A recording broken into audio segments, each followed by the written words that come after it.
Bien, si estáis allí, me podéis seguir. Dice la palabra del Señor.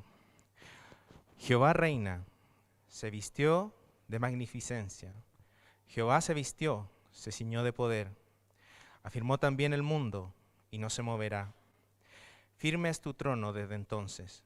Tú eres eternamente. Alzaron los ríos, oh Jehová, los ríos alzaron su sonido, alzaron los ríos sus ondas.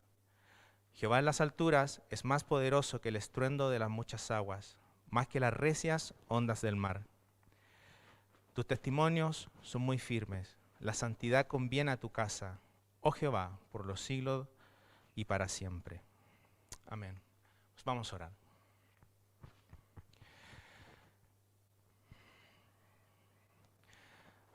Amado Dios, nuestro Creador, cuán grande eres tú, Señor, cuán incomprensible eres para nosotros. Cuán grande es tu poder, tu potencia, tu sabiduría. Toda esta creación te pertenece a ti, toda esta creación ha sido hecha por ti. Toda esta creación no consideró, no significó que tú te agotases. Así de grande es tu poder.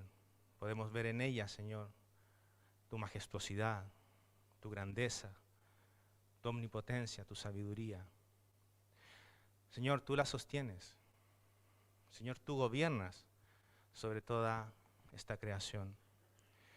Y te damos las gracias porque nosotros hoy podemos, a través de tu palabra, conocer de ti, conocer de estos maravillosos atributos y ser refugiados en ti, poder encontrar consuelo y ánimo, no porque nosotros te hayamos buscado, no porque nosotros hayamos tenido algo de mérito para poder encontrarte. Señor, nosotros ante este poder tuyo, ante esta grandiosidad tuya, ante esta majestad tuya, nosotros nos rebelamos. Neciamente nosotros quisimos sacarte, apartarte y ponernos a nosotros en el trono que únicamente te corresponde a ti. En vez de alabarte, en vez de adorarte, en vez de exaltar tu nombre, tu grandeza, tu gracia y tu favor sobre nosotros nos convertimos en seres soberbios, en seres aborrecibles y quisimos apartarte de tu creación.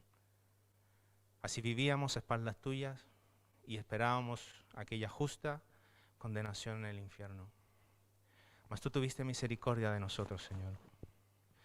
Mas tú tuviste gracia. Mas tú, Señor, saliste a nuestro encuentro y nos diste salvación en nuestro bendito Señor Jesucristo. Gracias porque Él pudo darnos reconciliación. Gracias porque únicamente en Él y por Él nosotros hoy podemos acercarnos delante de ti. Gracias porque por la obra de tu Santo Espíritu nosotros podemos leer estos salmos, leer estas porciones de tu palabra, de tu escritura y encontrar consuelo, sabiéndonos reconciliados, sabiendo que hoy tenemos paz para contigo, sabiendo que hoy podemos acercarnos delante de ti como tus hijos. Te damos las gracias, Señor, por saber que este mundo no va a lo loco. Te damos las gracias, Señor, porque a pesar de lo que muchas veces ven nuestros ojos, de lo que sienten, Señor, nuestra mente, nuestras emociones, nosotros podemos mirarte a ti y saber, Señor, que tú diriges esta creación, que tú la gobiernas incluso en medio de imperios, de gobiernos, de fortalezas que se oponen a ti. Te alabamos y te damos las gracias porque en medio de estas circunstancias tú cumples tus propósitos y tú te estás exaltando en medio de esta creación. Gracias porque nosotros guardamos con esperanza, con seguridad, con confianza el regreso de nuestro Señor Jesucristo. Aquel día cuando Él venga por su pueblo y también para juicio contra las naciones. Te alabamos y te adoramos, Señor. Tú eres nuestro único y gran Dios. Todo lo demás han sido invenciones aborrecibles y nefastas de la mente humana. Te alabamos porque en Cristo Jesús hemos visto, Señor, tu gracia y tu misericordia para con nosotros. Permite que hoy podamos justamente conocer más de ti, profundizar más en ti, en aquel gran Dios que eres tú, y nosotros poder vivir por el poder de tu Espíritu para tu gloria y para tu honra. Te lo pedimos todo en el nombre de nuestro Señor Jesucristo. Amén. Bien, hermanos, como sabéis, aún estamos sin poder cantar de manera congregacional a nuestro gran Dios, pero estamos dando a lo menos lectura a un par de himnos para meditar, para considerar a lo menos las letras de ellos. Y el que voy a darle lectura ahora es A Nuestro Padre Dios.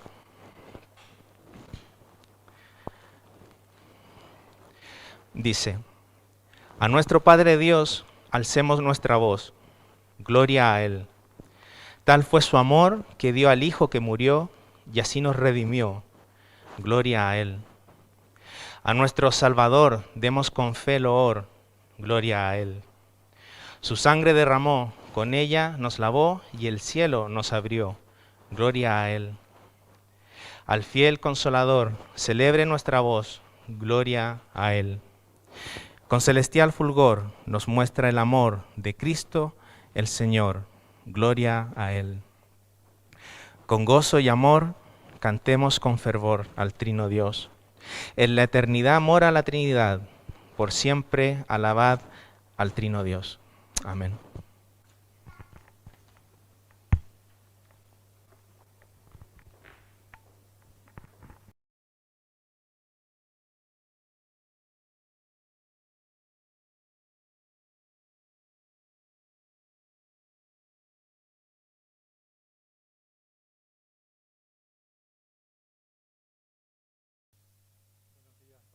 Continuar este tiempo de adoración al Señor y vamos a venir delante de Él elevando una oración de confesión de nuestros pecados.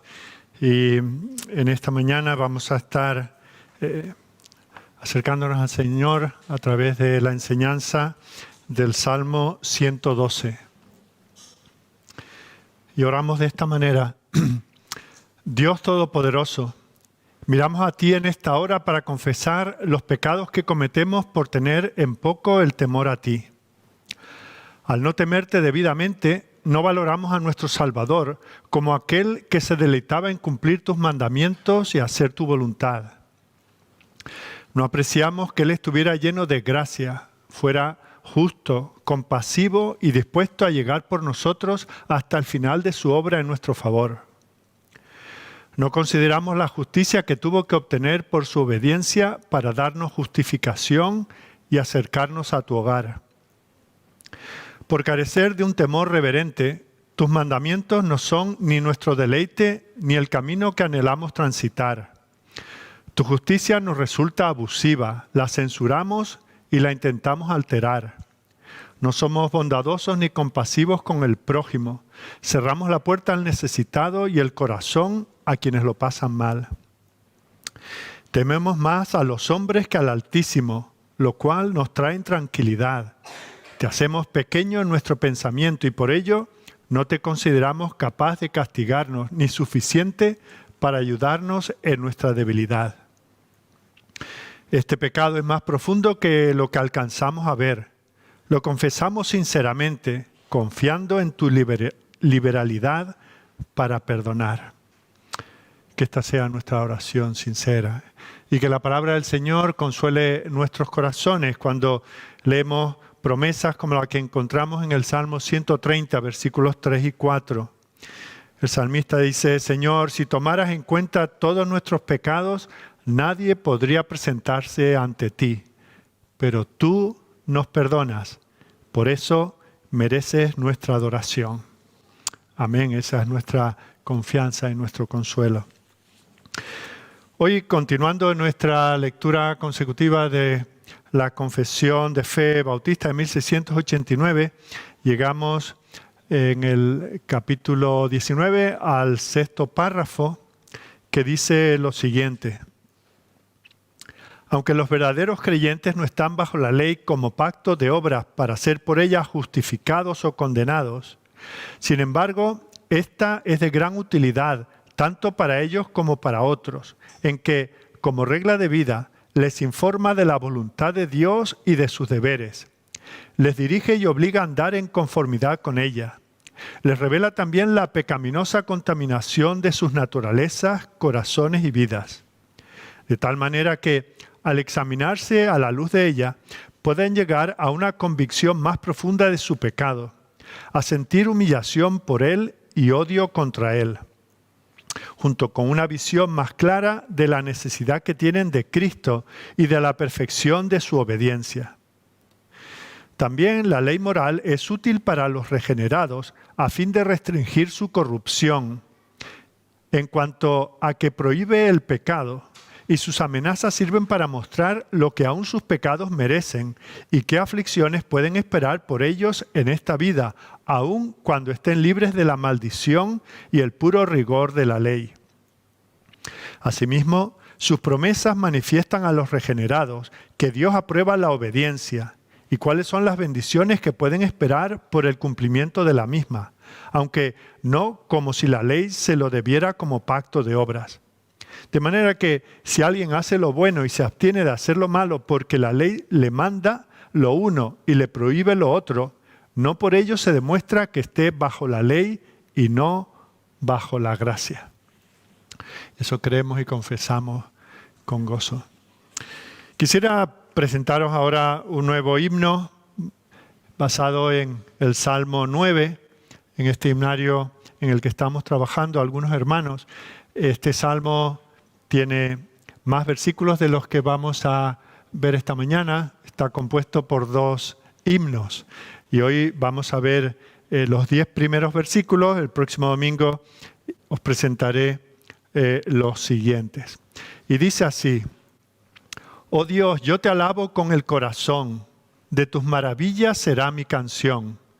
En ti mi alegría y mi gozo hallaré, y tu nombre, oh Altísimo, proclamaré. Huyó mi enemigo, volvió tras de sí, cayó y pereció al tropezar ante ti. Juez justo, defiendes mi causa y mi honor, sentado en tu trono, me das tu favor. Reprendes a todos, destruyes su mal, borrando su nombre por siempre jamás. El malo perece en su desolación, y de sus ciudades no se hace mención. Mas tú permaneces por siempre, Señor. Tu trono has dispuesto, y tú juzgas, oh Dios. Él juzgará al mundo con toda equidad, y gobernará a todos con igualdad. Refugio del pobre eres siempre, Señor. Refugio en el tiempo de angustia y dolor. Los que te conocen en ti confiarán. Por cuanto te buscan, amparo les das. Amén. Vamos a orar y pedir al Señor que nos bendiga al considerar su palabra. Señor, de nuevo estamos en tu presencia, siguiendo en la línea de lo que hemos leído en el Salmo al inicio, de estos cánticos, de estas lecturas de tu palabra, las oraciones que tus siervos han presentado delante de ti. Señor, tú eres el centro de nuestra adoración. A ti nos dirigimos, Señor, no por nosotros mismos, sino cubiertos con la sangre de tu Hijo. Te damos gracias, Señor, porque en su justicia nosotros tenemos santidad y tenemos acceso a ti. Ya no somos una ofensa para ti.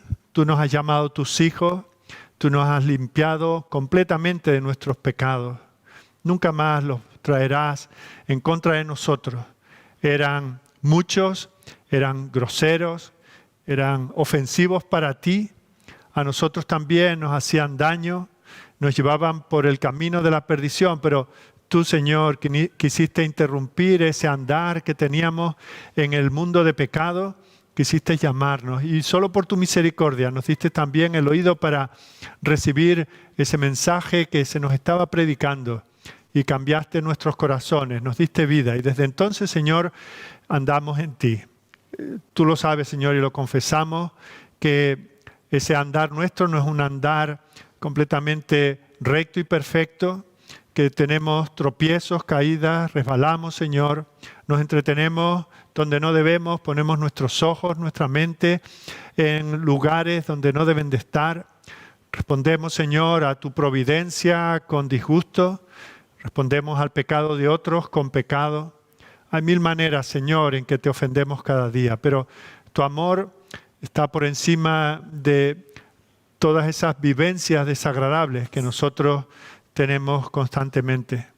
Señor, no dependemos de nosotros, dependemos de tu gracia, que es inagotable. No queremos tampoco abusar de ella, Señor. Y es por eso que venimos a ti cada día, confesando nuestro pecado, buscando el camino del cual a veces estamos desorientados. Y en esta mañana estamos aquí también con ese propósito. Señor, bendícenos, aliméntanos, danos, Señor, entendimiento. Tu palabra no siempre es fácil de seguir, de comprender, no es fácil de aplicar, Señor, pero tú has prometido darnos el Espíritu Santo para que todas estas cosas sean realidad, para que podamos leerla con entendimiento, para que podamos digerirla y para que podamos ponerla en práctica. Y te pedimos, Señor, que los próximos minutos que dediquemos a leer este pasaje de este hermoso libro, de esta profecía de Isaías, que tú nos acompañes, Señor, que podamos ver tu majestad, que podamos ver la obra de Cristo reflejada anticipadamente en las promesas que tú diste a tu pueblo en aquellos tiempos. Y Señor, nosotros que vivimos de este lado de la venida de Cristo y de su obra en la cruz, tenemos muchísimas razones, Señor, para estar agradecidos. Para decir, Señor, háblanos, aquí estamos tus siervos dispuestos a escuchar. Obra, Señor, en todos nosotros, los que estamos aquí, los que nos seguirán desde sus hogares. Bendice, Señor, a los niños, a los jovencitos, a los mayores. Bendice a los ancianos. Que, Señor, a todos nos llegue tu palabra como un manjar. Que a todos, Señor, nos refresque, a todos nos dé consuelo. Y todo lo que necesitamos, Señor, para vivir estos días tan difíciles que nos toca vivir hasta que tú vuelvas a por nosotros. Queda, Señor, con nosotros. Bendice a tu pueblo en otros lugares donde también se está predicando fielmente tu palabra. Da, Señor, lo que tu pueblo necesita en estos días. Da, Señor, hambre y sed de ti y al mismo tiempo sacia esa hambre y esa sed. Te lo pedimos confiando en que estas cosas son según tu voluntad y lo hacemos a través de tu Hijo, nuestro Señor y Salvador, Jesucristo. Amén. Pues vamos a continuar en esta mañana estudiando este libro de Isaías y vamos a tratar de terminar el capítulo 42 que comenzamos a ver la semana pasada. Vamos a ver esos versículos que nos quedan y luego todo el capítulo 43.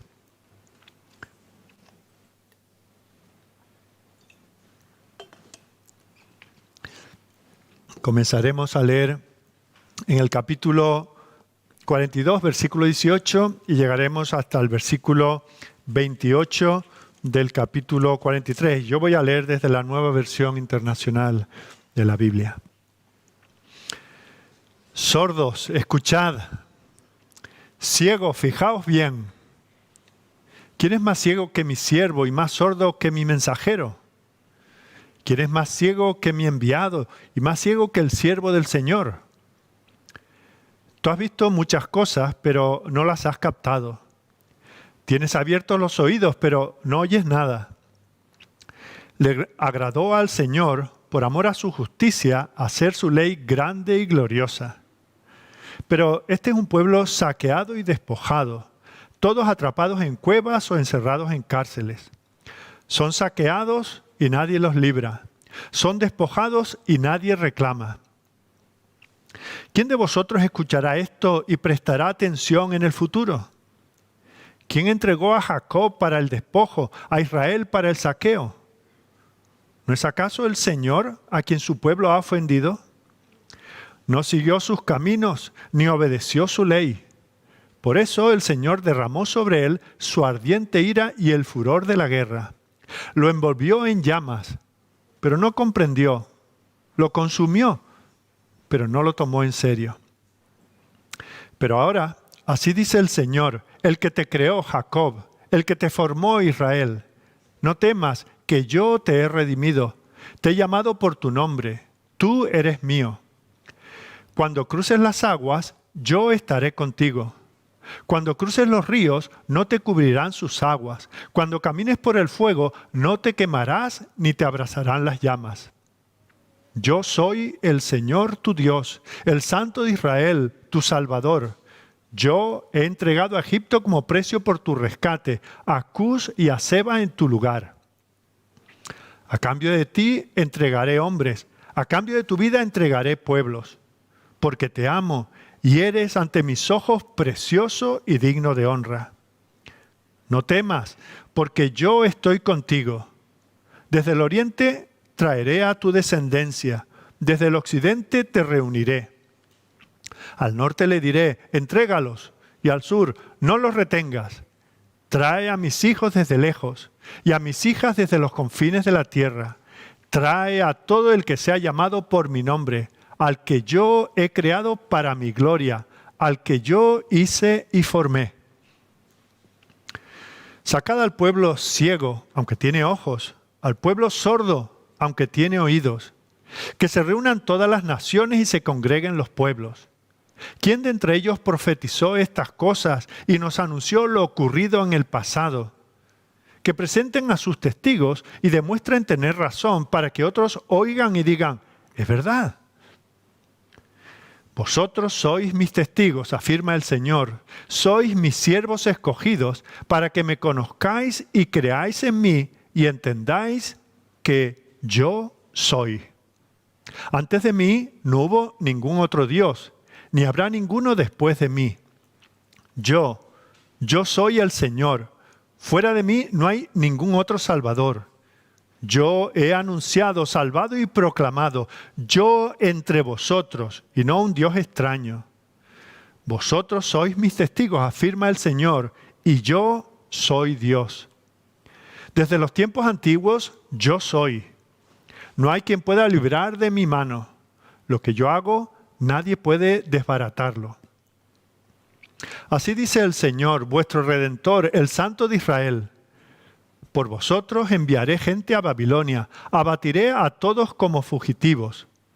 En los barcos que eran su orgullo, abatiré también a los caldeos. Yo soy el Señor, vuestro Santo, soy vuestro Rey, el Creador de Israel. Así dice el Señor, el que abrió un camino en el mar, una senda a través de las aguas impetuosas, el que hizo salir carros de combate y caballos, ejército y guerrero al mismo tiempo, los cuales quedaron tendidos para nunca más levantarse, extinguidos como mecha que se apaga. Olvidad las cosas de antaño, ya no viváis en el pasado, voy a hacer algo nuevo. Ya está sucediendo, ¿no os dais cuenta? Estoy abriendo un camino en el desierto y ríos en lugares desolados. Me honran los animales salvajes, los chacales y los avestruces.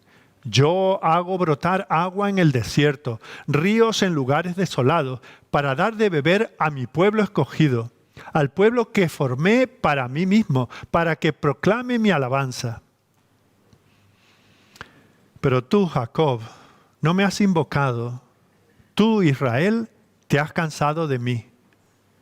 No me has traído el cordero de tus holocaustos, ni me has honrado con tus sacrificios. No te he abrumado exigiendo ofrendas de grano, ni te he agobiado reclamando incienso. No me has comprado caña aromática, ni me has saciado con el cebo de tus sacrificios. En cambio, tú me has abrumado con tus pecados, y me has agobiado con tus iniquidades. Yo soy el que por amor a mí mismo borra tus transgresiones y no se acuerda más de tus pecados. Hazme recordar, presentémonos a juicio, plantea el argumento de tu inocencia.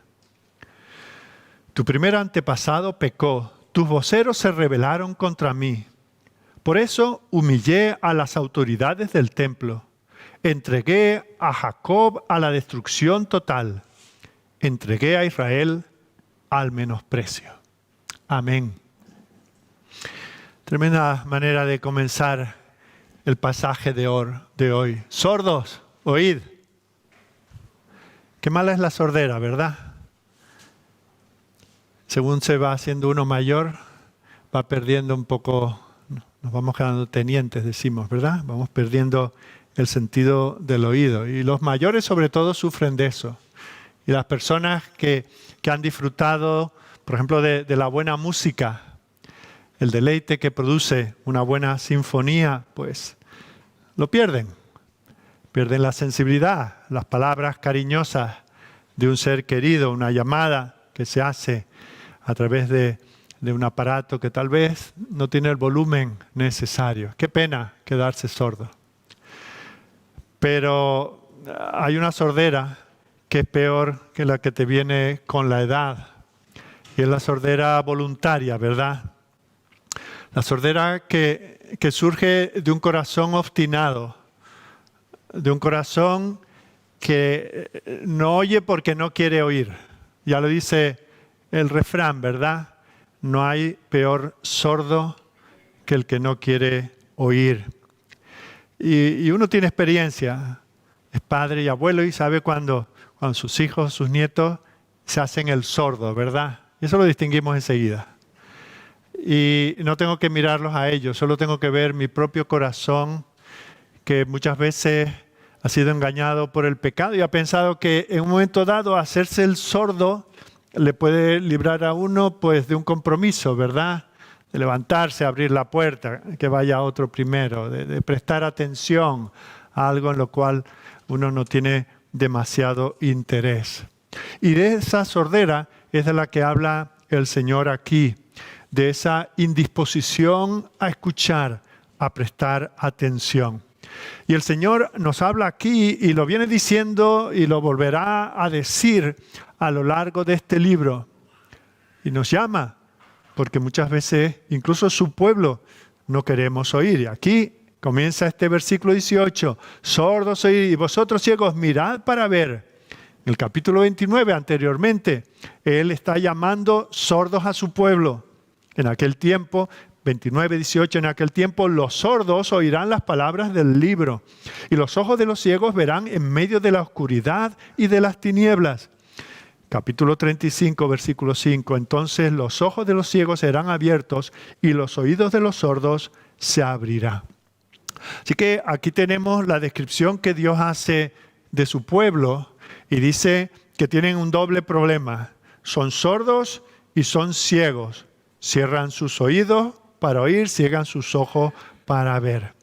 Y fijaos que el Señor les va a decir en el capítulo 44, dice, igual que uno dice, oye, ¿cómo te pareces a tu padre?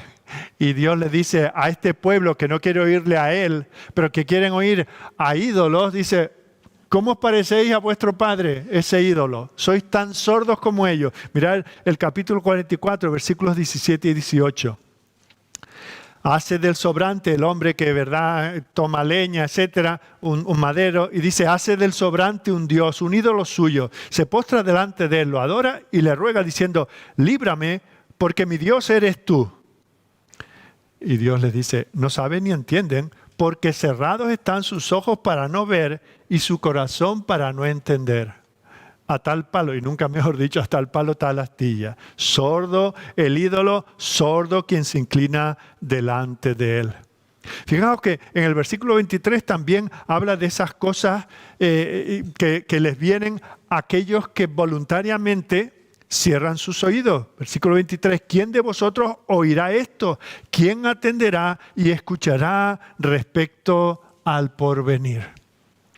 Claro, un pueblo que obstinadamente una y otra vez hacen oídos sordos al Señor, por más que el Señor le diga palabras terribles de juicio o palabras de promesa, de perdón y de bendición, es que no las quieren oír. ¿Cómo puedes tú decirle a un sordo, oye, o a un ciego, ve? Bueno, yo ya he adelantado que aquí se está refiriendo a su pueblo, pero el Señor habla del siervo del Señor, de su siervo. La semana pasada estuvimos haciendo una introducción a esta expresión que vamos a ver mucho a partir de ahora en estos últimos capítulos del libro. Y hemos visto que el siervo se identifica, por un lado, con el pueblo de Israel, el pueblo del pacto de Dios. Ese es su siervo.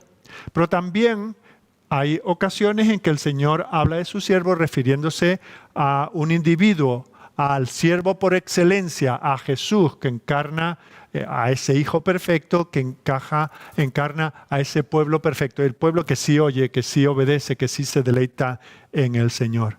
Y aquí en el versículo 19 vemos cómo se habla en dos ocasiones, el Señor se dirige a su siervo. Y viendo lo que se dice de él, está claro, es obvio que no se refiere a ese siervo por excelencia, a ese siervo perfecto que va a redimir a este mal siervo de sus pecados, sino que se está refiriendo al pueblo del pacto, al pueblo de Dios. Y lo que va a decirle el Señor son 4 cosas. En lo que viene aquí en el resto de este capítulo y en el capítulo 43, el Señor va a hablarle de 4 asuntos. En primer lugar, va a reprenderles porque una de las funciones principales de este siervo no la están cumpliendo.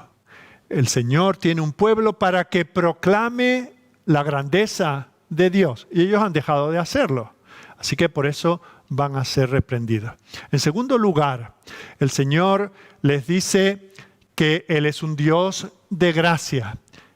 Tanto ellos como aquellos que por su negligencia no han oído el Evangelio, tienen que saber que Dios es un Dios de gracia. Y en estos versículos vamos a ver distintos aspectos de esa gracia. En tercer lugar, vamos a ver cómo es ese Dios. De nuevo, el Señor va a hablar de sí mismo. En comparación con estos ídolos que son ciegos y sordos, el Señor va a mostrar en estos versículos quién es Él. Vamos a ver ciertas características que el Señor quiere manifestar aquí. Os recuerdo que he dicho que sobre todo en esta segunda parte de Isaías, a partir del capítulo 40, tenemos un libro de teología, sobre todo de teología propia del ser de Dios como es el Señor.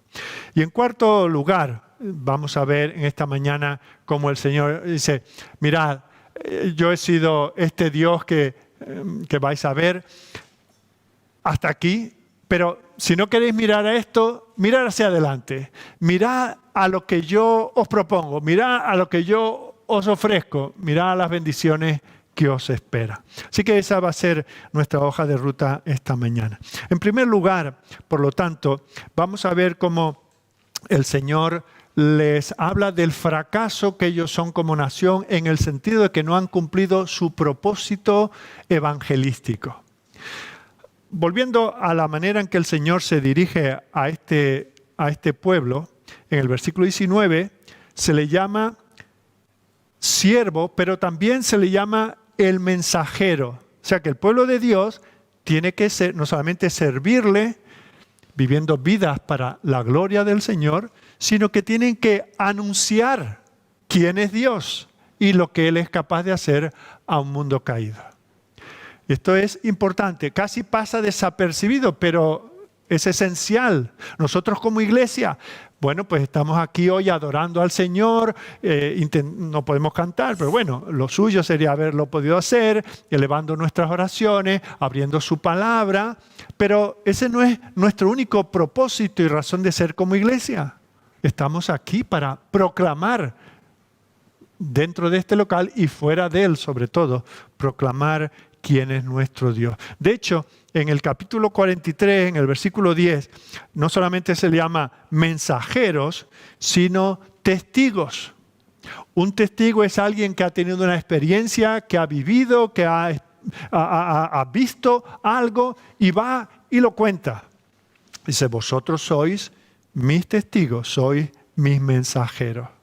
Así que como agente de Dios, el Señor ha enviado un mensaje, pero el problema es que ellos, primero, que no le han prestado atención, han cerrado sus oídos. En segundo lugar, no lo han vivido. Y en tercer lugar, no lo han proclamado.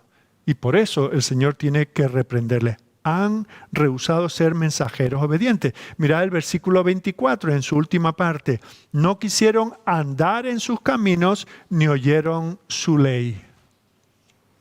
Y a continuación el Señor dice, y para mí eso no significa que sois un pueblo poco evangelístico. No sois una iglesia con un espíritu misionero. No, para mí eso es fundamental. Estáis fallando a la esencia de la razón por la que yo os he redimido.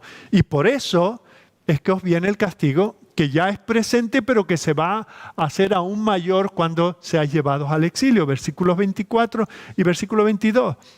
Dice, ¿quién dio a Jacob en botín y entregó a Israel a saqueadores? ¿No fue Jehová contra quien pecamos? No quisieron andar en sus caminos ni oyeron su ley. O sea, lo que les está pasando es por no proclamar al Señor entre las naciones. Damos un salto atrás, 2 versículos. Mas este es pueblo saqueado y pisoteado, todos ellos atrapados en cavernas y escondidos en cárceles. Son puestos para despojo y no hay quien libre, despojados y no hay quien diga restituid.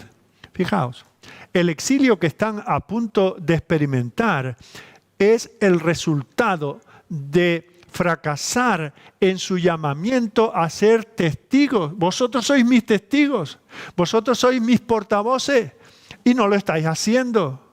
Por lo tanto, sois siervos inútiles. Y vemos luego como en el capítulo 43, y usando lo que se conoce como un pretérito profético, los profetas muchas veces hablaban en pasado de cosas que aún habían de suceder, y habla a este pueblo que todavía ni siquiera había ido al exilio, pero habla de ellos como si ya hubiesen vuelto del exilio. Y vemos como en el capítulo 43, versículo 8, dice: sacad al pueblo ciego que tiene ojos y a los sordos que tienen oídos. Congréguense aún a todas las naciones y júntense todos los pueblos. Fijaos, el Señor quiere convocar a los pueblos a través de este pueblo.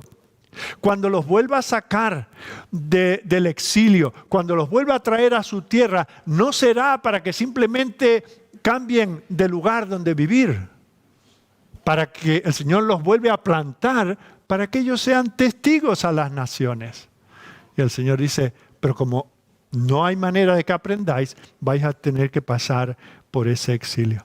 Ahora, parece que hablar de evangelismo y hablar de misiones en el Antiguo Testamento parece que es una contradicción de términos, ¿verdad? Siempre que pensamos en enviar misioneros, en evangelizar, etcétera, pensamos que es una cosa exclusiva del Nuevo Testamento. Pensamos que las naciones extranjeras respecto de Israel en la Biblia simplemente están ahí pues para hacer una vara de castigo de Dios a su pueblo, simplemente están ahí incordiando, simplemente están siendo motivo para que el pueblo del Señor sea tentado. Pero fijaos, en la propia génesis de este pueblo, ¿qué es lo que tenemos? Unas promesas que Dios da al patriarca Abraham de que en él serían benditas no una pequeña nación, no todas las naciones de la tierra. Génesis 12, versículos 1 al 3. Pero Jehová había dicho a Abraham: vete de tu tierra y de tu parentela y de la casa de tu padre a la tierra que te mostraré. Y haré de ti una nación grande. Fijaos, esto está, o sea, Dios quiere tener un pueblo especial, pero no para ahí. Te bendeciré y engrandeceré tu nombre y serás bendición. Bendeciré a los que te bendijeren y a los que te maldijeren maldeciré.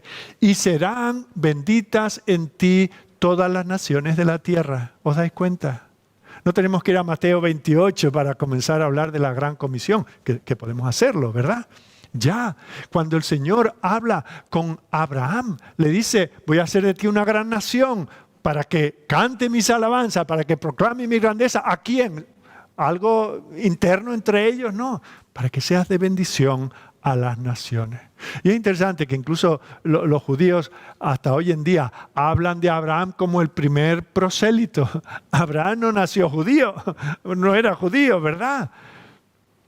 Y los primeros padres de la religión judía eran conversos. Mirad lo que el Señor les recuerda a través de Moisés justo antes de entrar en la tierra prometida, de cruzar el Jordán. Deuteronomio 26, 5. Entonces hablarás Entonces hablarás y dirás delante de Jehová tu Dios: un arameo a punto de perecer fue mi padre, el cual descendió a Egipto y habitó allí con pocos hombres, y allí creció y llegó a ser una nación grande, fuerte y numerosa. Fijaos. Ellos recuerdan, y por así decir tienen a honra, saber que su origen es de conversos, no eran judíos que se pusieron a buscar al Señor, no, Dios los formó de un arameo como era Abraham. Y podemos ir viendo, no es el tema central hoy, así que solo damos unos apuntes, pero fijaos, ¿qué sería del Evangelio sin la inclusión de estos extranjeros dentro del pueblo de Dios? ¿Qué sería si aquella mujer Noemí, a pesar de todas sus desgracias, no proclamase la grandeza de su Dios a oídos de su nuera Ruth? Y ésta quisiese decir, tu pueblo es mi pueblo y tu Dios es mi Dios. Aquí tenemos una mujer con todas las desgracias del mundo, pero está siendo una evangelizadora, está siendo una misionera también en un lugar extraño y prohibido. Y fijaos que esto no es solamente, bueno, esto sucedió, fue un desliz. No. Fijaos que Dios estaba en ello. Y cuando, por ejemplo, Mateo nos da la genealogía de Jesucristo, no pasa como por encima lo de aquella moabita y su marido. No, lo deja registrado. Y el Señor tiene un propósito: salvar a hombres y mujeres de todo tribu, pueblo, lengua y nación. ¿Y cómo lo iba a hacer? ¿Tenía que esperar a la venida de Jesucristo para que eso ocurriera? No, el Señor ya se lo dijo a Abraham. Y vemos distintas personas como van siendo incluidas dentro del pueblo. Fijaos que justo antes de dar los 10 mandamientos, en Éxodo capítulo 19, versículo 6, el Señor dice: vosotros me seréis un reino de sacerdotes y gente santa. Estas son las palabras que dirás a los hijos de Israel. Y cuando el apóstol Pedro toma este pasaje para referirse al pueblo del Señor, a la iglesia, fijaos lo que dice. 1 Pedro 2:9. Mas vosotros sois linaje escogido, real sacerdocio, nación santa, pueblo adquirido por Dios. Y no se para ahí. Hasta ahí llega la cita, pero Pedro amplía y dice: ¿y para qué fue eso? Para que anunciéis las virtudes de aquel que os llamó de las tinieblas a su luz admirable. Y el Señor a ese pueblo le da un mensaje para que anuncien. Le da la ley, le da el testimonio. Y hace entre ellos grandes obras, grandes maravillas, señales y milagros de la grandeza de Dios. Y ahora ve y proclámalo. Pero ellos se cerraron sus oídos, cegaron sus ojos, no vivieron conforme a lo que el Señor había hecho con ellos, mucho menos se iban a molestar en comentarlo a las naciones. Pedro entendió esto, pero por ejemplo el apóstol Pablo también. El apóstol Pablo era criticado por los judíos de su tiempo porque decía: este es un vendido, este es un traidor, este tiene algún interés en el mundo gentil y por eso es que de alguna manera va a un lugar, va a la sinagoga un sábado o dos y luego ya se pone a hablar con los gentiles. Pero fijaos, Pablo en defensa de eso, ¿qué es lo que dice? Romanos 11:13. Porque a vosotros hablo gentiles, por cuanto soy apóstol a los gentiles, honro mi ministerio. El ministerio de este judío, tan radical como había sido, ahora es honrar su ministerio. ¿Cuál es el ministerio de un buen judío? Predicar el Evangelio, hablar del Señor, de las maravillas de su persona y de las maravillas de sus promesas.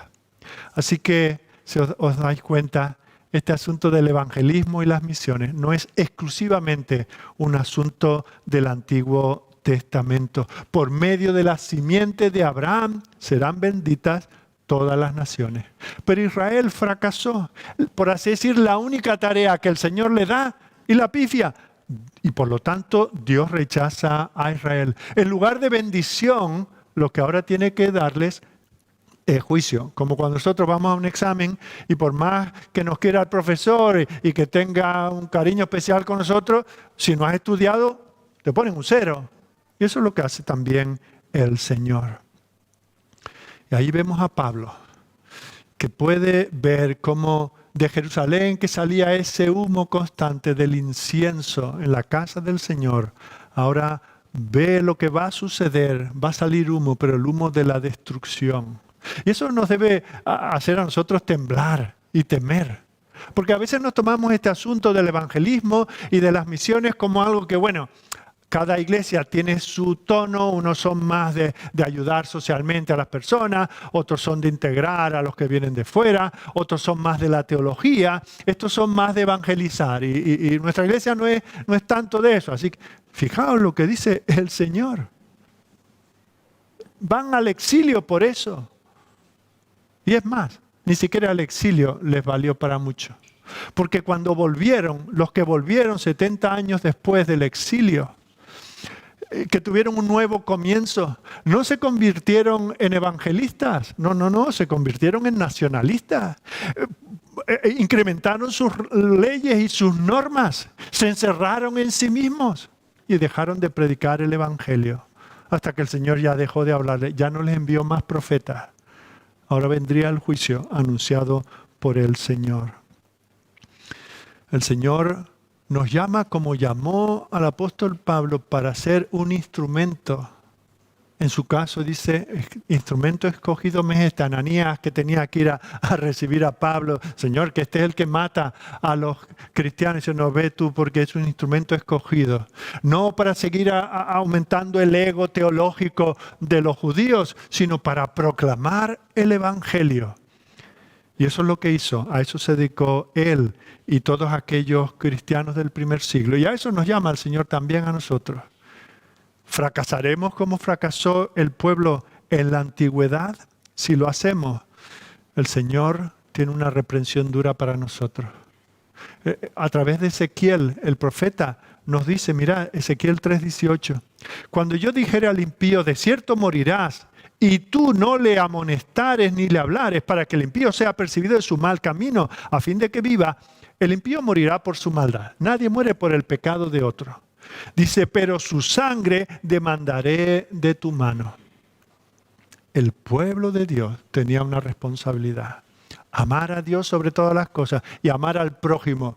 Y la mejor manera de amar al prójimo es hablarle del Dios que lo ha creado. Y es por eso que esta gente fue esparcida. No fueron esparcidos para predicar el evangelio, sino fueron esparcidos como castigo del Señor. Pero continuamos leyendo este pasaje. Llegamos al capítulo 43. Siendo ese el contexto del final del capítulo 42, llegamos al capítulo siguiente, en el cual a este siervo sordo y ciego, ahora el Señor le dice, ahora así dice Jehová, creador tuyo, oh Jacob, y formador tuyo, oh Israel. No temas. Fijaos, antes los llama sordos. Le dice que van a ir al exilio por su pecado, por no compartir las buenas noticias del evangelio. Pero ahora le dice, no temas. ¿Cómo puede suceder esto? Porque Dios es un Dios de gracia. Dios es lento para la ira y grande en misericordia. De tal manera que aun cuando castiga a sus hijos, no lo hace en el grado que ese pecado merece. Aún en su misericordia, en su juicio, Él se acuerda de su misericordia. Y es por eso que dice unas palabras extraordinariamente hermosas para comenzar este capítulo. No temas. ¿Por qué? Porque yo te redimí. Te puse nombre, mío eres tú. Más adelante, en el versículo 14, el Señor dice, así dice Jehová, Redentor vuestro, el Santo de Israel, por vosotros envié a Babilonia. De nuevo, fijaos, habla en ese pasado profético, ¿verdad? Por vosotros envié a Babilonia, hice descender como fugitivos a todos ellos, aun a los caldeos, en las naves de que se gloriaban. Era el pueblo del Señor. El nombre del Señor estaba comprometido con ellos.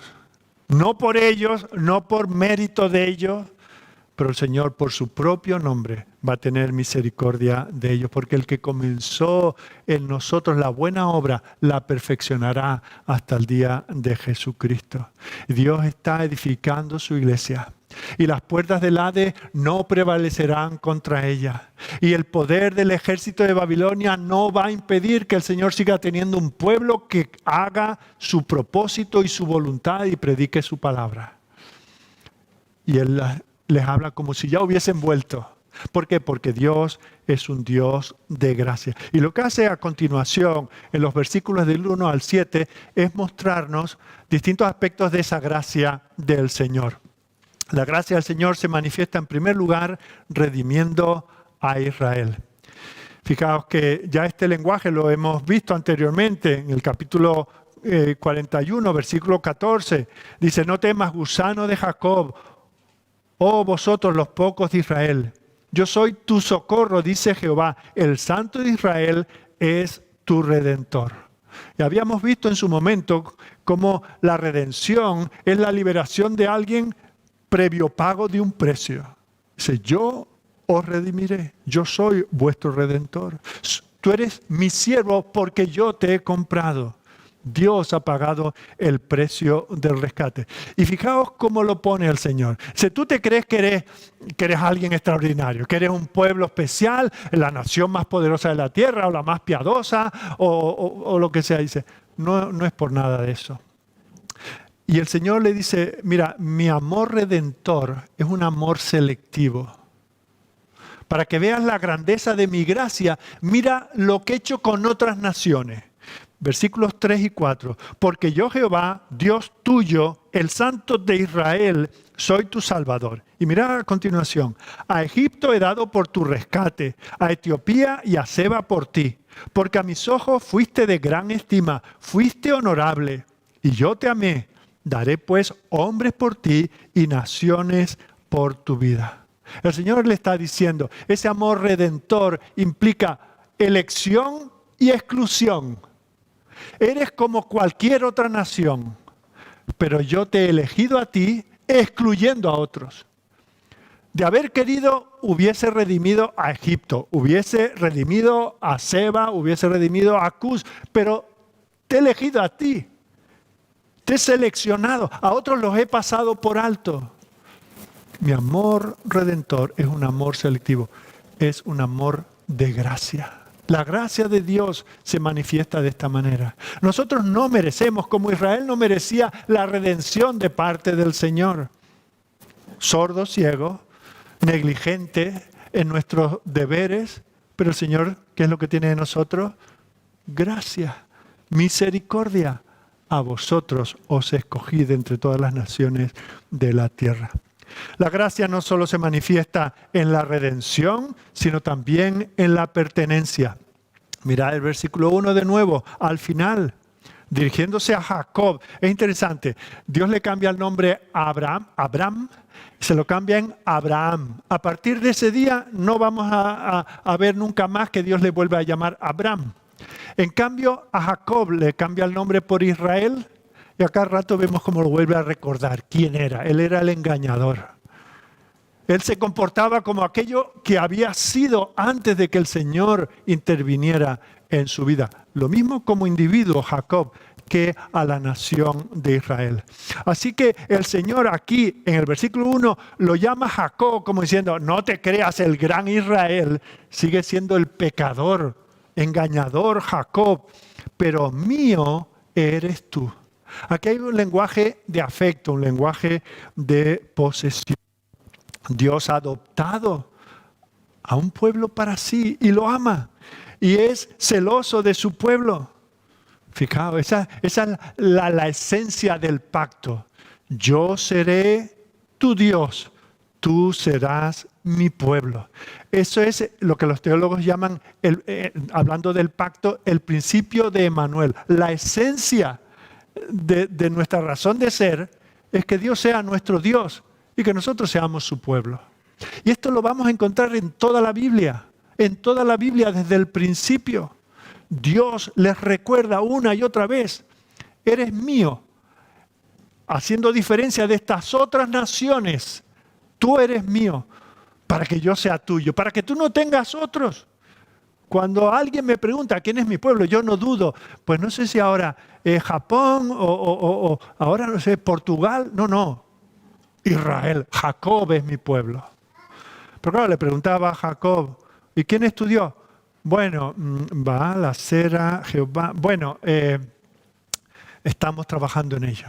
¿Os dais cuenta? La esencia de la redención. Dios nos compra para que seamos suyos. Mirad cómo lo dice por toda la Biblia.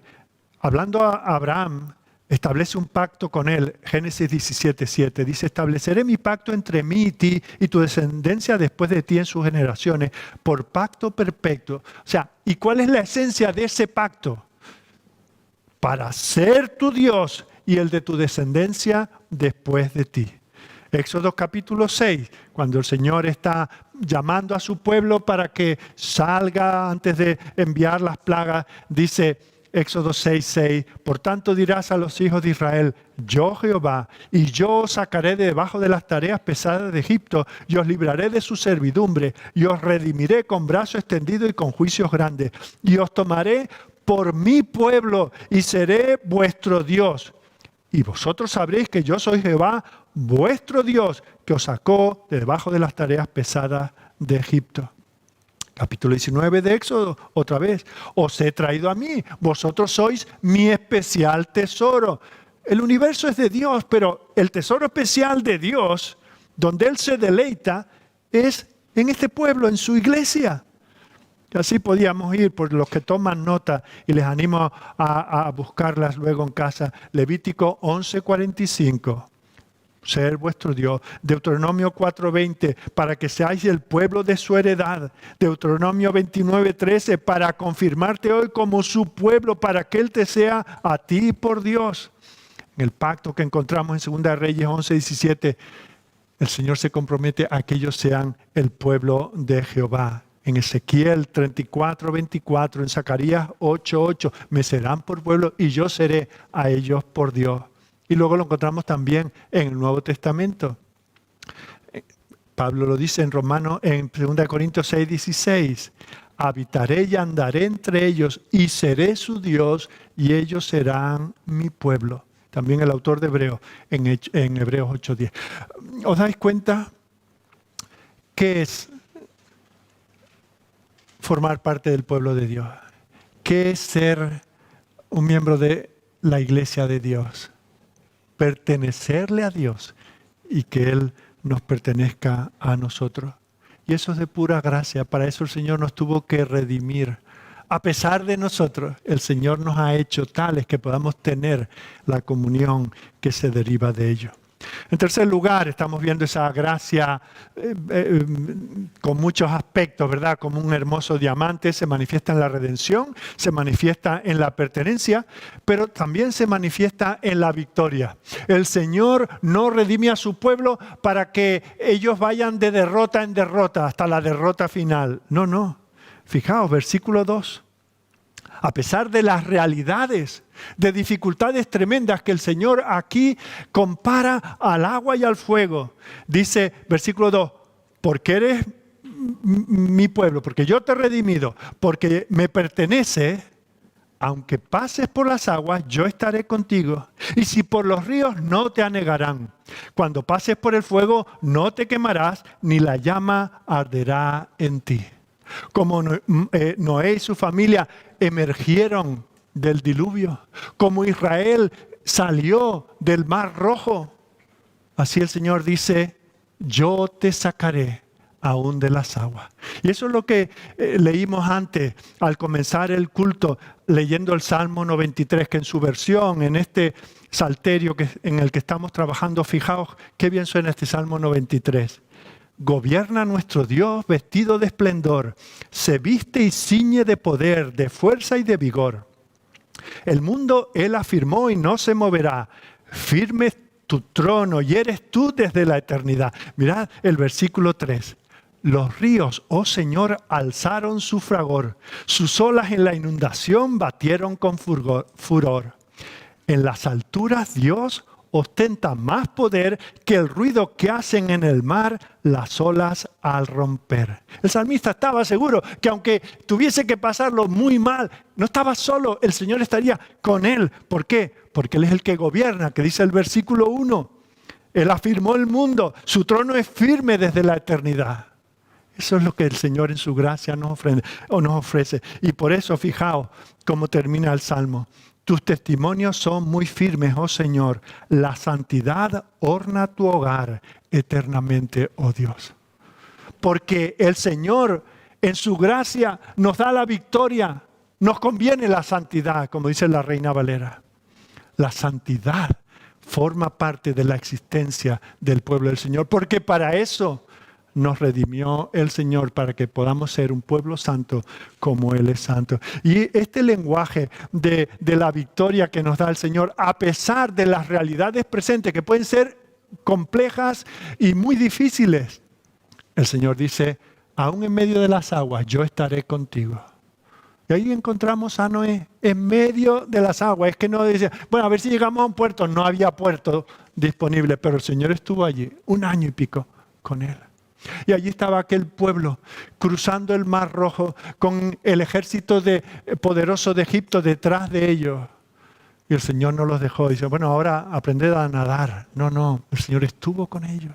Y así el Señor te promete, por su pura gracia, la victoria. Y de eso es de lo que habla también el apóstol Pablo en esa última parte de Romanos capítulo 8.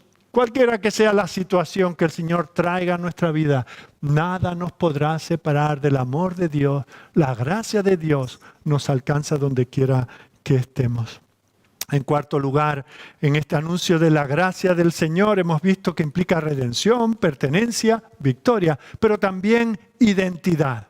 Mira cómo llama el Señor aquí a ese su siervo, a estos israelitas. Mira el nombre de Israel, ese Él es el nombre de Dios. Israel, que significa el que lucha con Dios.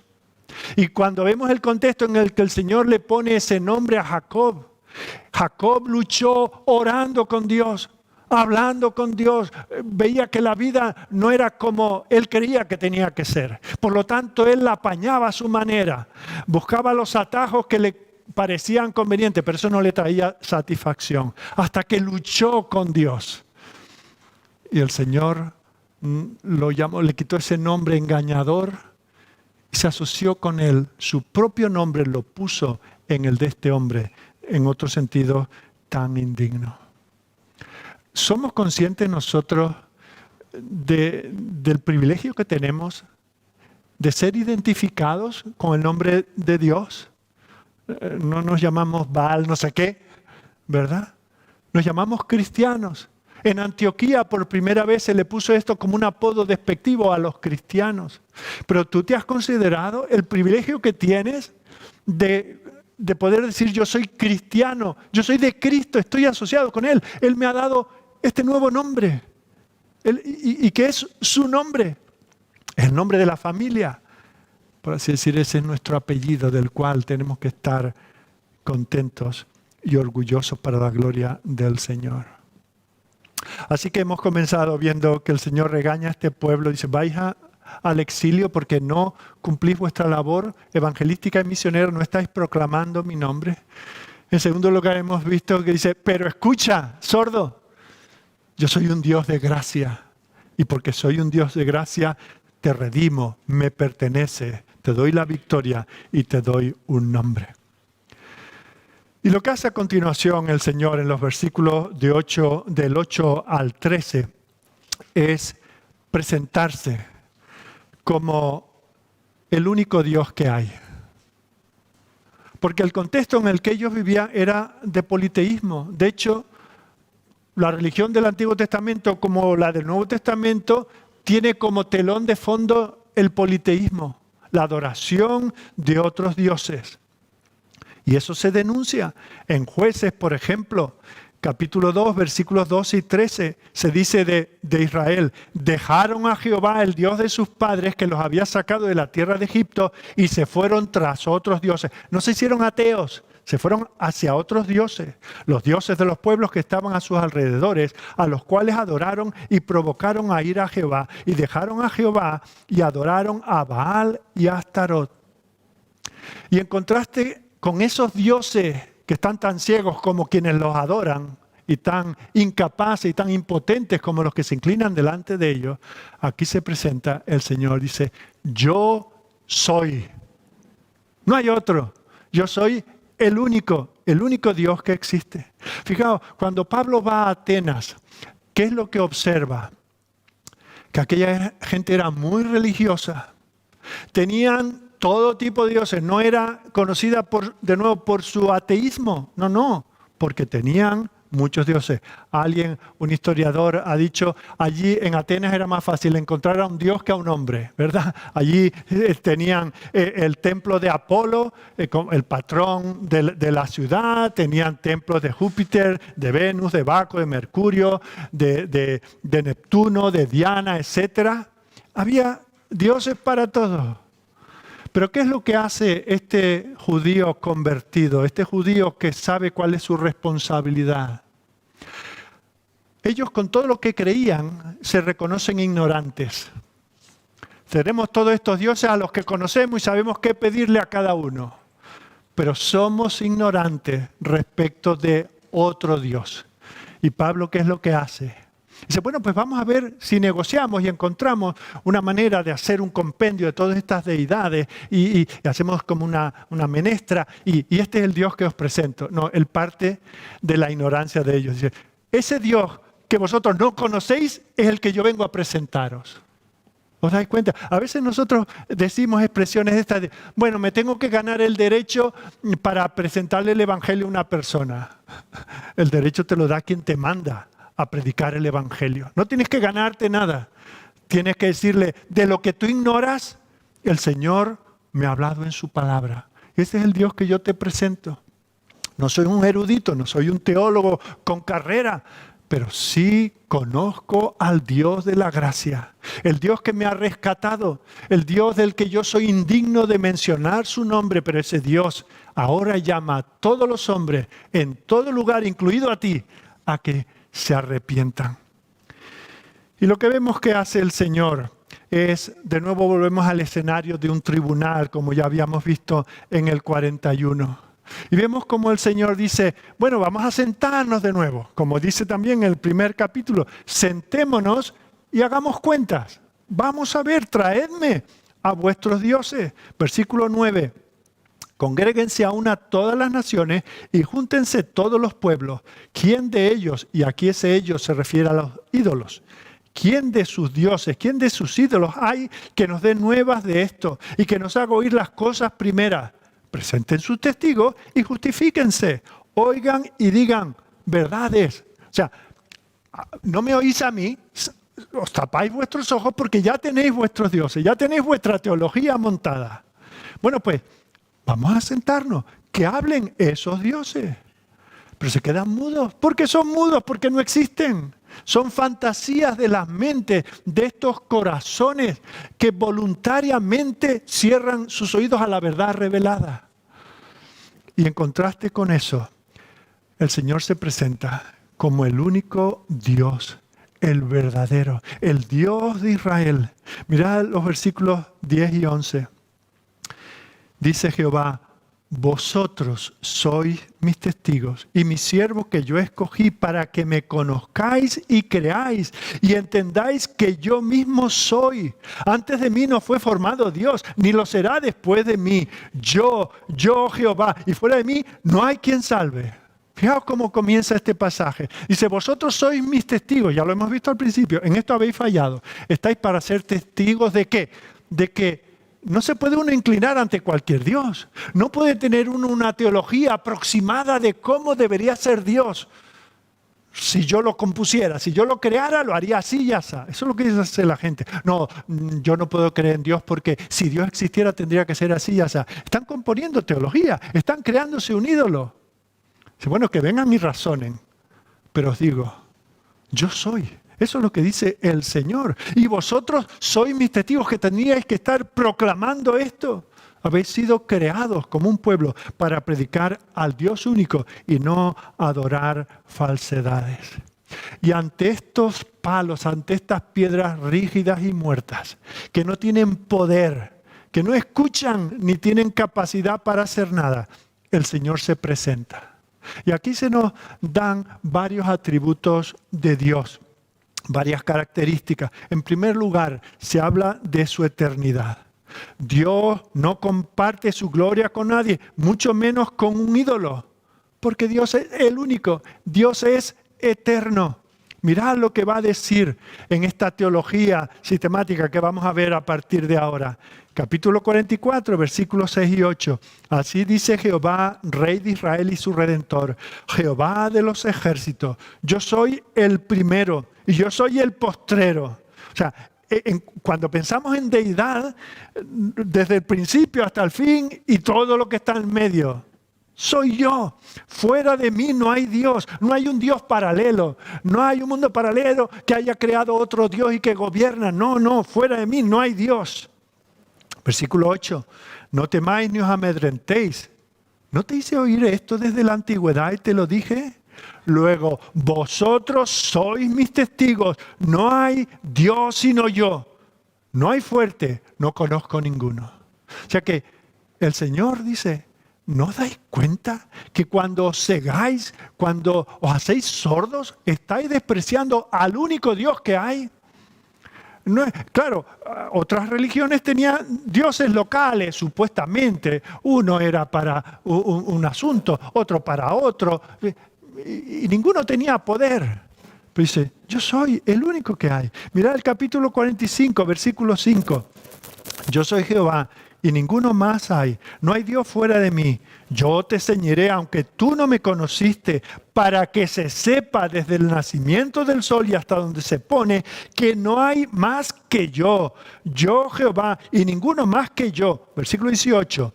Porque así dijo Jehová que creó los cielos. Él es Dios, el que formó la tierra, el que la hizo y la compuso. No la creó en vano. Para que fuese habitada la creó. Yo soy Jehová y no hay otro. Versículo 21, estamos en el capítulo 45, ¿verdad? Versículo 21. Fijaos que todo esto, cuando yo hablo de que esto es una teología sistemática, no es simplemente para que salgamos de aquí y sepamos todo de Dios.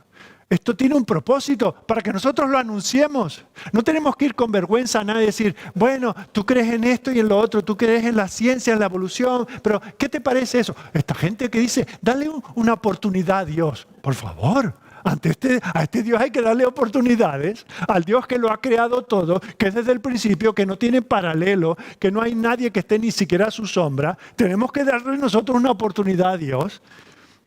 Dice versículo 21, proclamad esto, no esas tonterías que se predican en el nombre del Evangelio.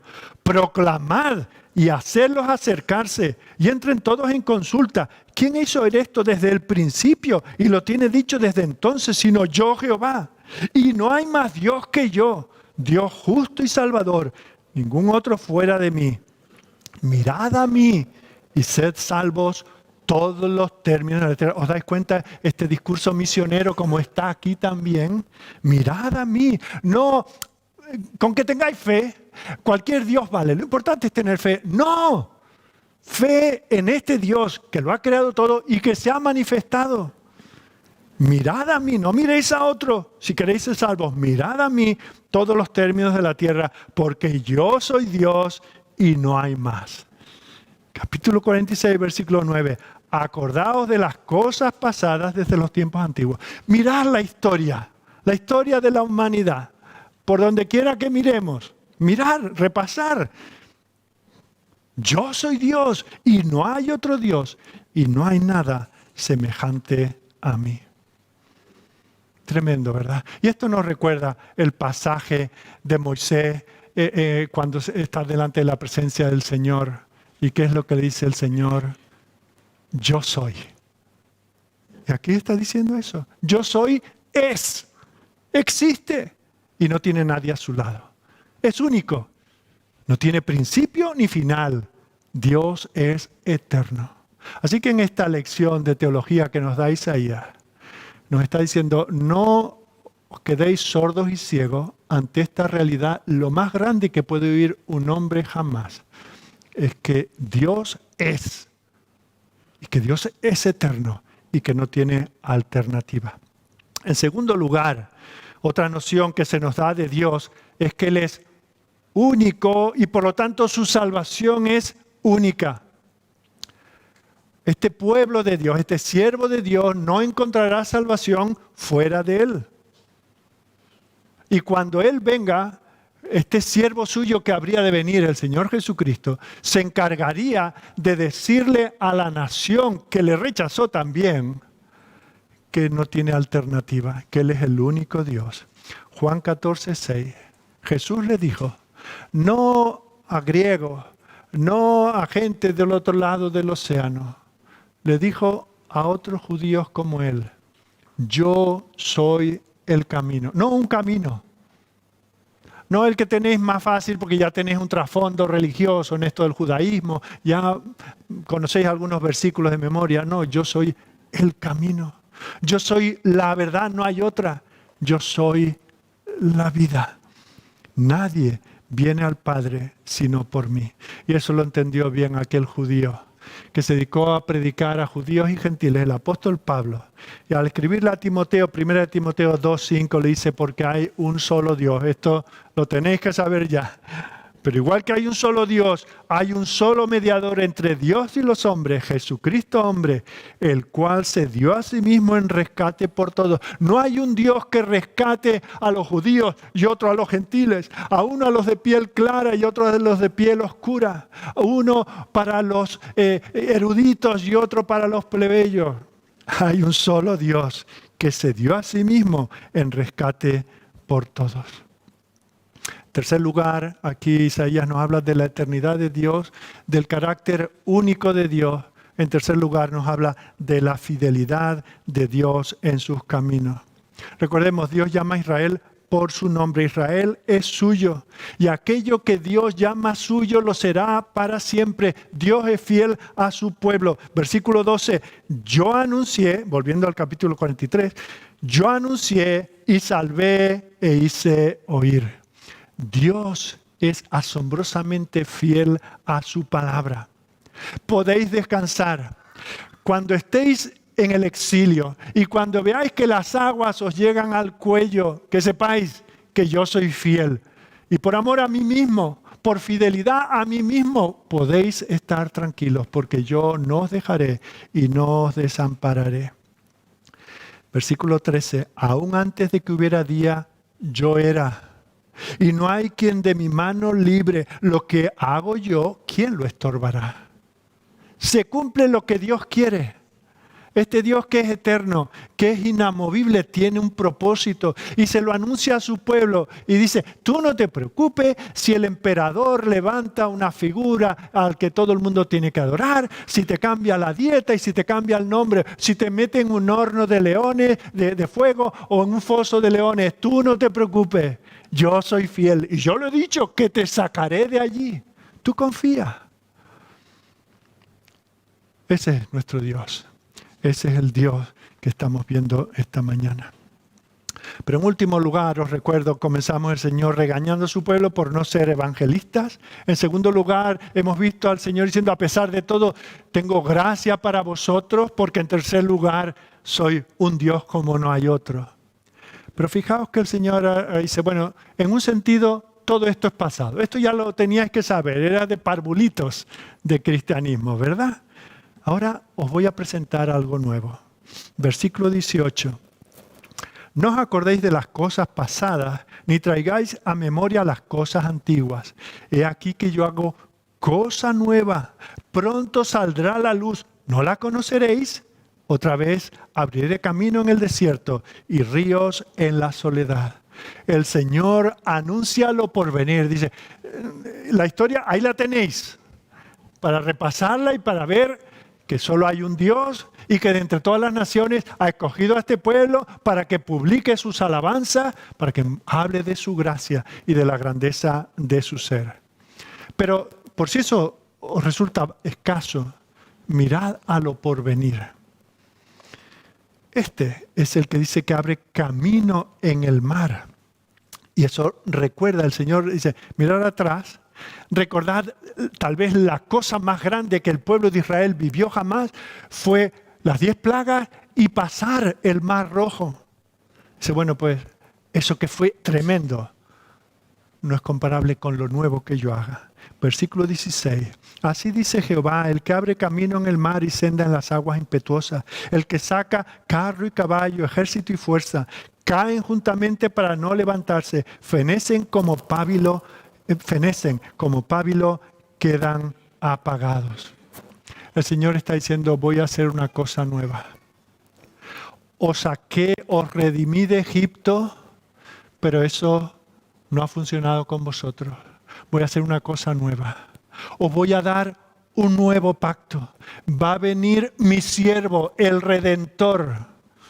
Y eso va a ser lo que os cambie. Eso será lo que os transforme. Voy a hacer un nuevo pacto con vosotros. Y de eso es de lo que nos habla Jeremías en el capítulo 31, versículos 31 en adelante.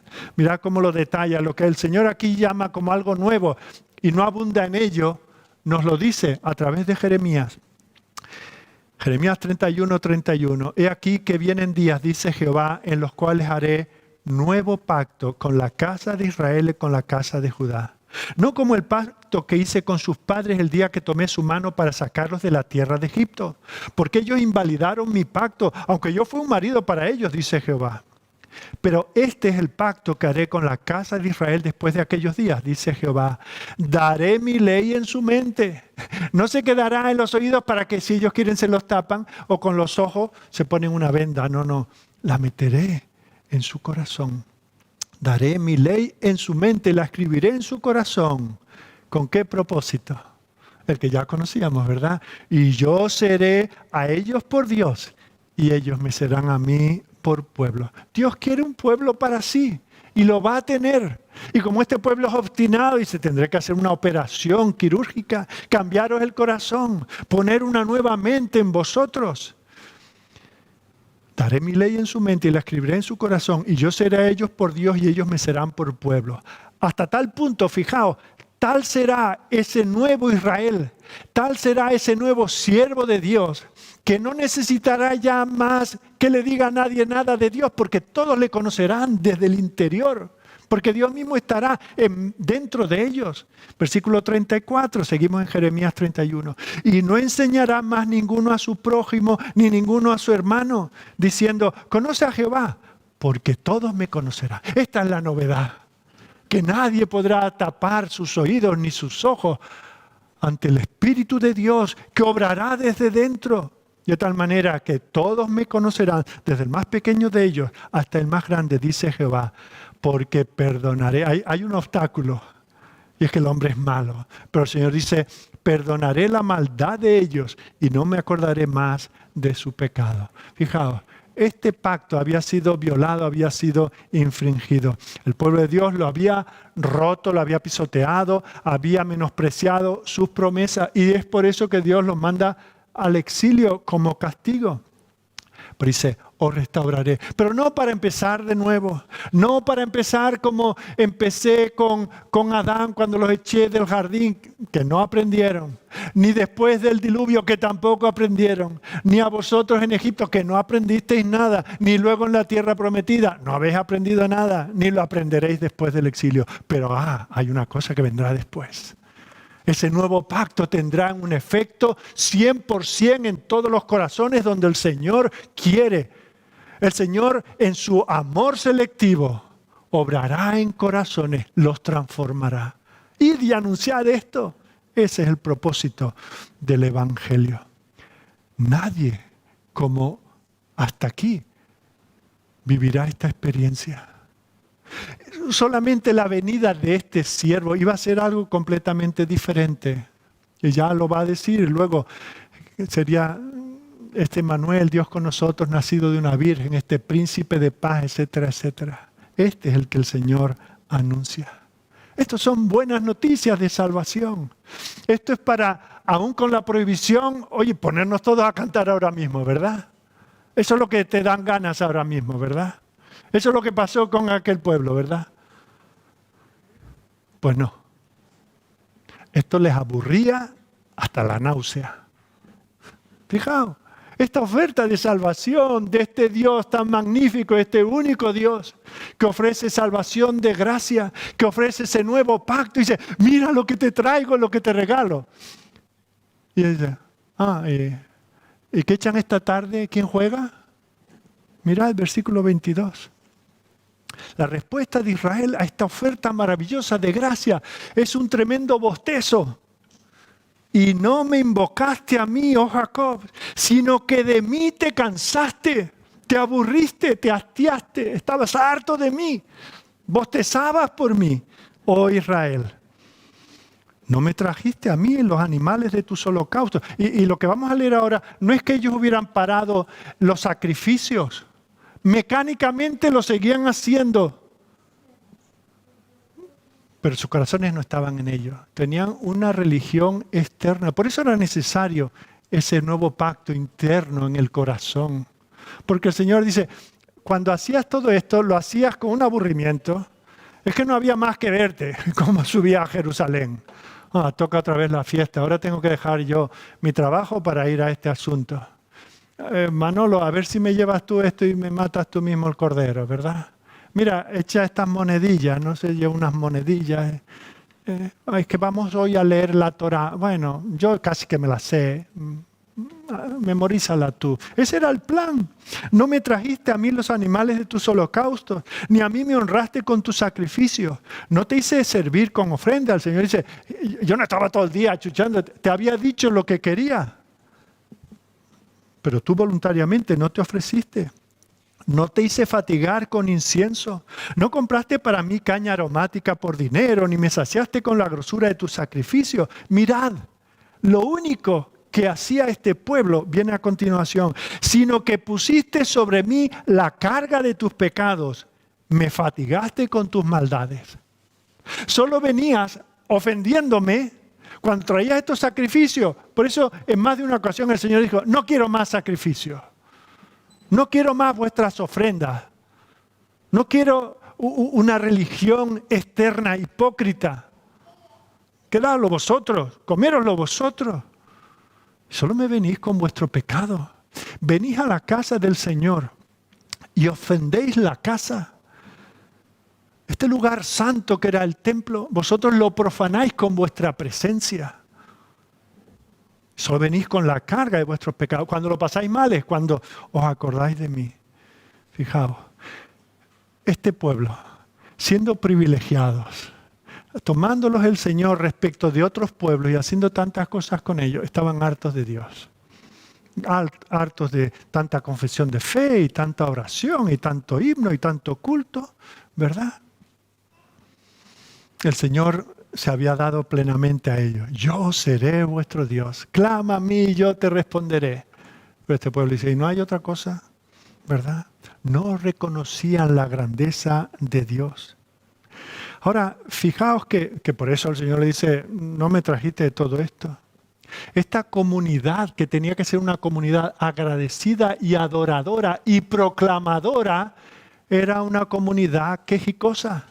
Era una comunidad insatisfecha. Era una comunidad que cualquier acto religioso lo veía como una carga. Oh, y ahora tengo que dar ofrenda. Y ahora tengo que ponerme de pie para cantar. Y ahora tengo que llevar la Biblia bajo el brazo. Y ahora me llama para contarme, no sé qué, el hermanito de la iglesia, qué pesado es. Eso es lo que estaban viviendo aquellas personas. Y el Señor dice, necesitáis un cambio. Versículo 21.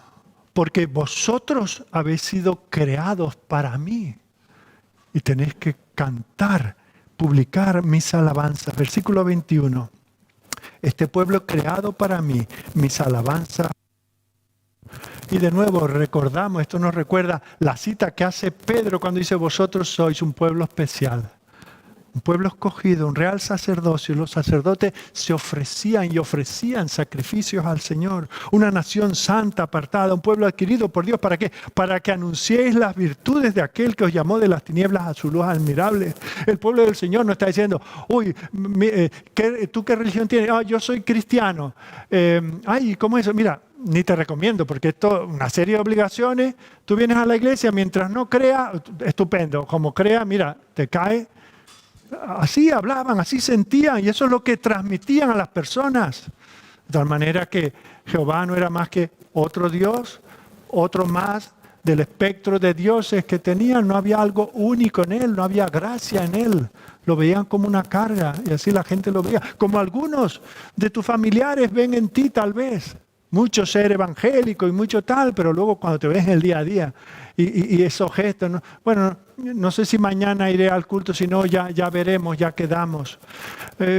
Mira este asunto, ¿cómo vosotros los cristianos, cómo tratáis este asunto? Pues mira, no lo sé.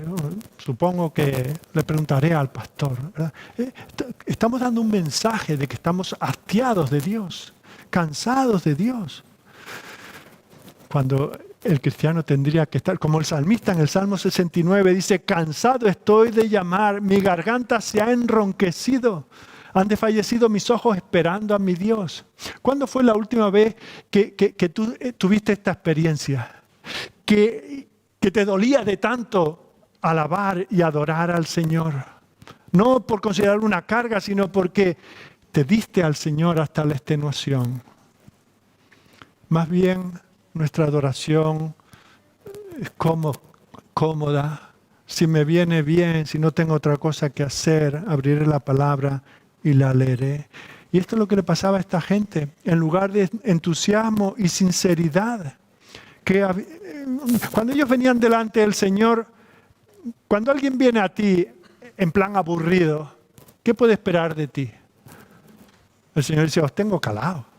Y cuando venís de esta manera, hastiados, ¿qué esperáis de mí? Gozo y alegría, bendiciones que sobreabunden. No, dice, me fatigáis vosotros con vuestras maldades. Tenían una adoración falsa. Pero fijaos que esto no es el Señor echándole la bronca pastoral de cada domingo. No, el Señor es muy serio con todo esto. Si este es tu plan en tu relación conmigo, si tú eres un pueblo redimido para proclamar mis alabanzas, y esa es la manera que lo vive, yo no diré, bueno, a ver si repunta y a ver si mejora la situación. No, mirad el versículo 28, y vosotros que estáis aquí esta mañana, prestar atención. Por tanto, yo profané los príncipes del santuario y puse por anatema a Jacob y por oprobio a Israel. Estas son palabras muy serias. Esta palabra que aquí se traduce como anatema, la palabra jerem en hebreo, es una palabra que implica una destrucción total.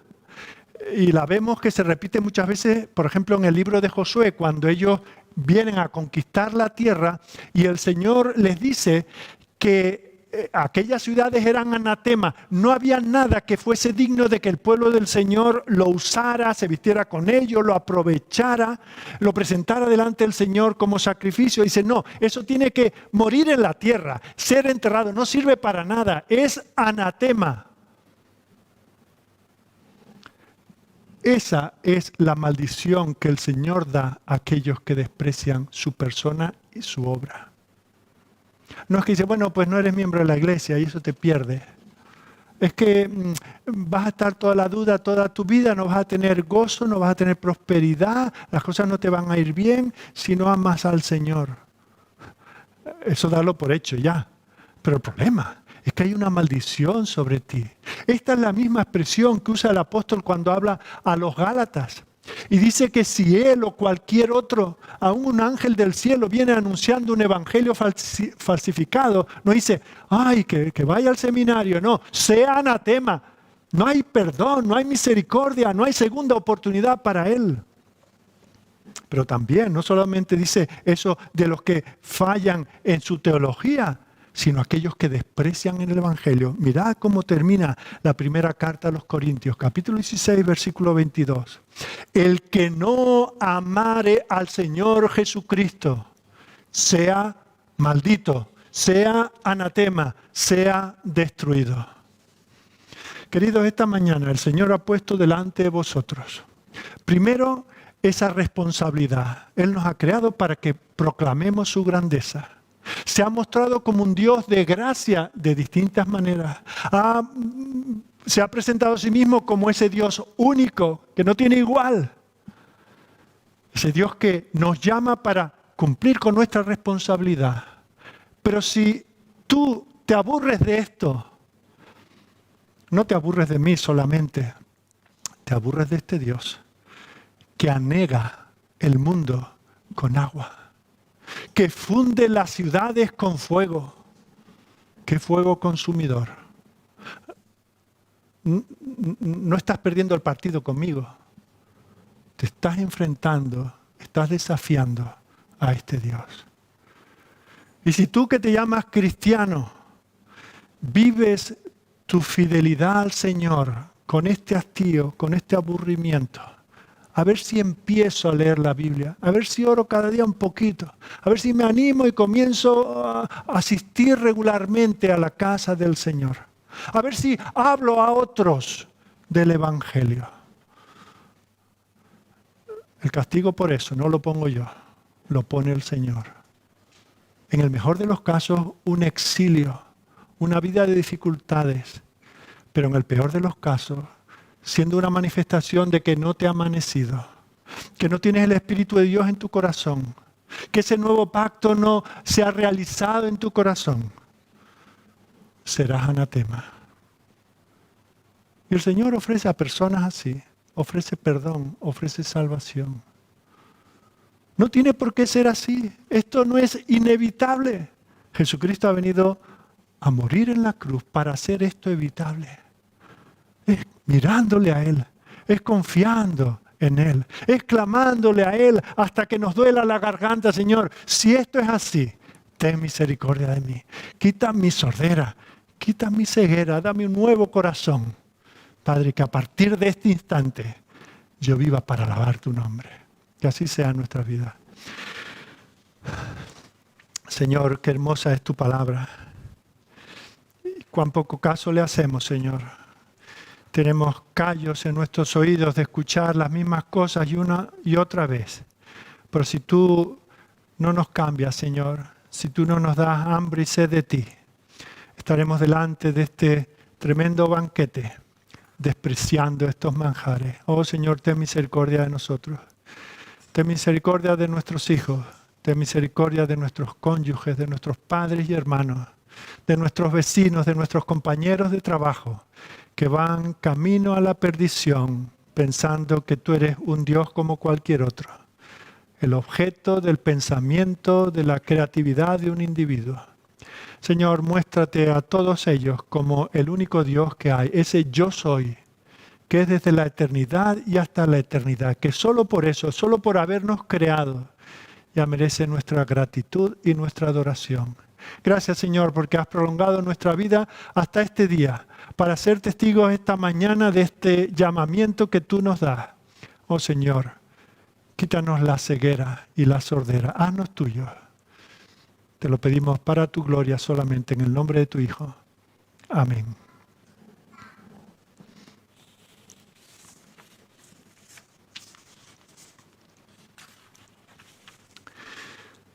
Aunque todos los pueblos anden cada uno en el nombre de su Dios, nosotros con todo andaremos en el nombre de Jehová nuestro Dios eternamente y para siempre. Amén.